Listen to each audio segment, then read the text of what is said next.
श्री विष्णु पुराण कथा। इस विष्णु पुराण में संसार का हर सुख दुख का वर्णन किया गया है। इस विष्णु पुराण में मानव के लिए हर अच्छे और बुरे कर्मों का वर्णन दिया गया है। नमस्कार मित्रों, आप सबका हमारे चैनल पर स्वागत है। विष्णु पुराण अध्याय 3 श्लोक 5। यजुर्वेद के विभाग याज्ञवल्क्य की कहानी। उन्होंने जो सीखा है उसे छोड़ने के लिए मजबूर किया गया, दूसरों द्वारा उठाया गया तैत्तिरीय यजस का गठन। याज्ञवल्क्य सूर्य की पूजा करते हैं जो उन्हें वाजस्नेयी यजुस का संचार करते हैं। पाराशर यजुर्वेद के वृक्ष की 27 शाखाएं हैं जिन्हें व्यास के शिष्य वैशंपायन ने संकलित किया और कई शिष्यों को पढ़ाया। इनमें से ब्रह्मराज के पुत्र याज्ञवल्क्य धर्मपरायणता और अपने गुरु के प्रति आज्ञाकारिता के लिए प्रतिष्ठित थे। पहले मुनियों द्वारा इस बात पर सहमति व्यक्त की गई थी कि उनमें से जो कोई भी एक निश्चित समय पर मेरु पर्वत पर आयोजित सभा में शामिल नहीं होगा, उसे 7 रातों की अवधि के भीतर एक ब्राह्मण की हत्या का दोषी ठहराया जाएगा। वैशंपायन अकेले ही नियुक्ति का पालन करने में विफल रहे और परिणाम स्वरूप अपने पैर से आकस्मिक लात मारकर अपनी बहन के बच्चे को मार डाला। फिर उन्होंने अपने विद्वानों को संबोधित किया और उनसे उनकी ओर से ब्राह्मण हत्या का प्रायश्चित करने की इच्छा की। बिना किसी हिचकिचाहट के याज्ञवल्क्य ने इनकार कर दिया और कहा, मैं इन दुखी और अयोग्य ब्राह्मणों के साथ तपस्या में कैसे संलग्न होऊंगा। जिस पर उनके गुरु ने क्रोधित होकर उन्हें वह सब त्यागने का आदेश दिया जो उन्होंने उनसे सीखा था। उन्होंने कहा, आप इन युवा ब्राह्मणों के बारे में अपमानजनक बातें करते हैं, लेकिन जो शिष्य मेरी आज्ञाओं का उल्लंघन करता है वह किस काम का।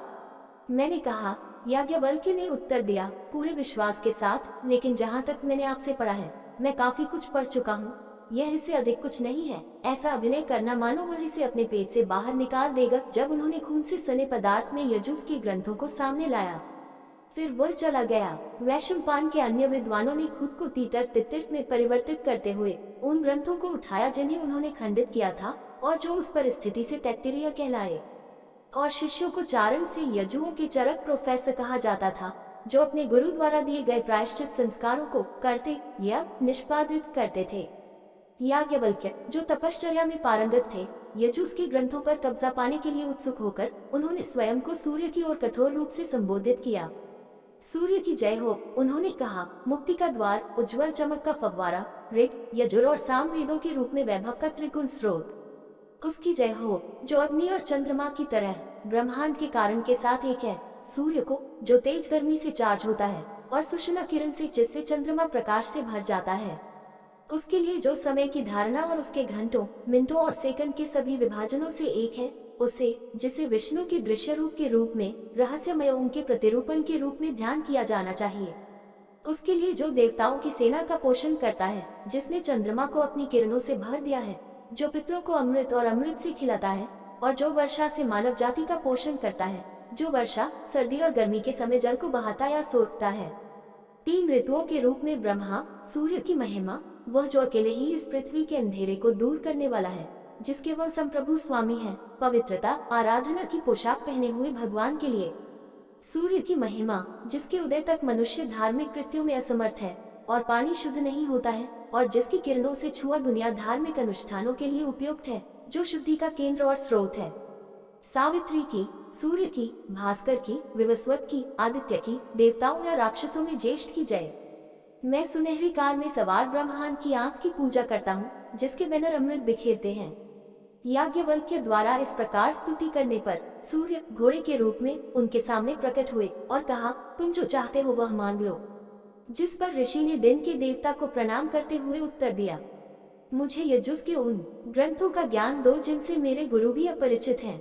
तदनुसार सूर्य ने उन्हें यजुओं के यात्यामा अध्ययन नामक ग्रंथ प्रदान किए, जो वैशंपायन के लिए अज्ञात थे, और क्योंकि इन्हें घोड़े के रूप में सूर्य द्वारा प्रकट किया गया था, जो ब्राह्मण यजुओं के इस भाग का अध्ययन करते हैं, उन्हें वाजिस कहा जाता है।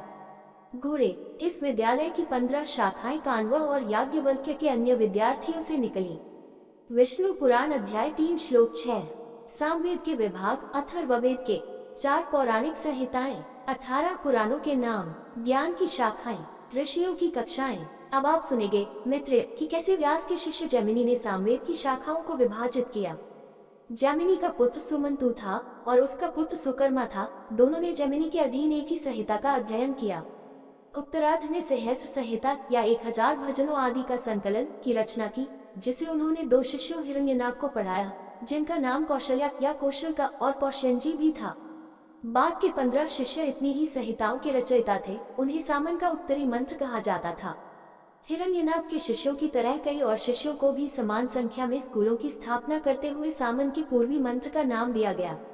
लोकाक्षी, कुतुमी, कुशीदी और लंगाली पौष्यंजी के शिष्य थे और उनके शिष्यों द्वारा कई अन्य शाखाएं बनाई गईं।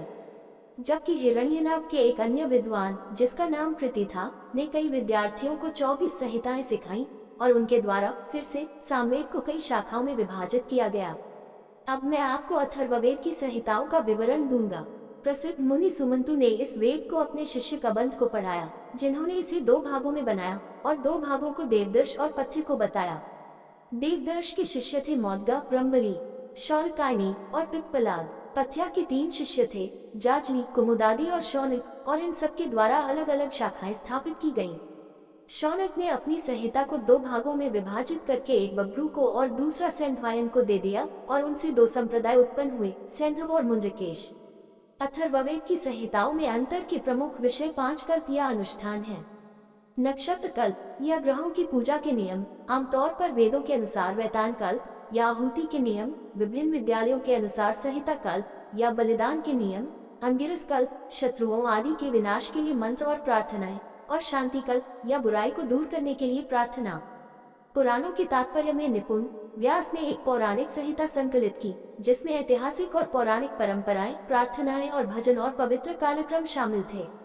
उनके एक प्रतिष्ठित शिष्य सूत थे, जिनका नाम लोमहर्षण भी था, और महान मुनि ने उन्हें पुराणों का उपदेश दिया था। सूत के 6 विद्वान थे, सुमति, अग्निवचस, मित्रयुक्त, संशपाल, अकृतवन, जिन्हें कश्यप भी कहा जाता है, और सावर्णी। अंतिम तीनों ने 3 मौलिक संहिताओं की रचना की और लोमहर्षण ने स्वयं एक चौथा संकलन किया, जिसे लोमहर्षणिका कहा जाता है। इन 4 संहिताओं का सार इस विष्णु पुराण में एकत्र किया गया है। सभी पुराणों में प्रथम का नाम ब्रह्म पुराण है। जो लोग पुराणों से परिचित हैं वे 18 या ब्राह्मण, पद्म, वैष्णव, शैव, भागवत, नारदीय, मार्कंडेय, आग्नेय, भविष्य, ब्रह्म वैवर्त, लिंग, वराह, स्कंद, वी की गणना करते हैं। अमान, कूर्म, मत्स्य, गरुड़, ब्रह्मांड, इन सभी पुराणों में संसार की रचना और उसके क्रमिक पुनरुत्पादन, कुलपतियों और राजाओं की वंशावली, मनु के काल और शाही राजवंशों के लेन देन का वर्णन किया गया है। ये पुराण जो मैंने तुम्हें दोहराया है, मैत्रेय, वैष्णव कहा जाता है और पद्म की श्रृंखला में अगला है, और इसके प्रत्येक भाग में प्राथमिक और सहायक सृष्टि के आख्यानों में, परिवारों और कालखंडों में शक्तिशाली विष्णु को इस पुराण में घोषित किया गया है। 4 वेद, 6 अंग या वेदों के सहायक भाग यानी शिक्षा, प्रार्थनाओं को पढ़ने के नियम, पालन किए जाने वाले उच्चारण और स्वर, कल्प, अनुष्ठान, व्याकरणम, व्याकरण, निरुक्त, शब्दावली, टिप्पणी, छंद और ज्योतिष, खगोल विज्ञान, मीमांसा, धर्मशास्त्र, न्याय, तर्क, धर्म कानून के संस्थान और पुराण के साथ ज्ञान की 14 प्रमुख शाखाओं का गठन करते हैं, अथवा इन चारों को जोड़कर उन्हें 18 माना जाता है। आयुर्वेद, चिकित्सा विज्ञान जैसा धन्वंतरी द्वारा सिखाया गया, धनुर्वेद, भृगु द्वारा सिखाया गया तीरंदाजी या हथियार का विज्ञान, गंधर्व वेद या नाटक और संगीत, नृत्य आदि की कलाएं, जिनके लेखक मुनि भरत थे, और अर्थशास्त्र या सरकार का विज्ञान, जैसा कि सबसे पहले बृहस्पति ने निर्धारित किया था।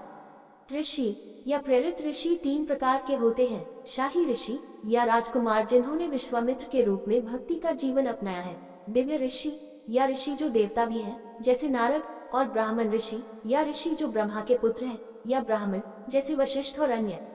इस प्रकार मैंने तुमसे वेदों की शाखाओं और उनकी उपशाखाओं का वर्णन किया है, वे व्यक्ति जिनके द्वारा वे बनाए गए थे और उनके बनने का कारण या मानव जाति की सीमित क्षमताएं।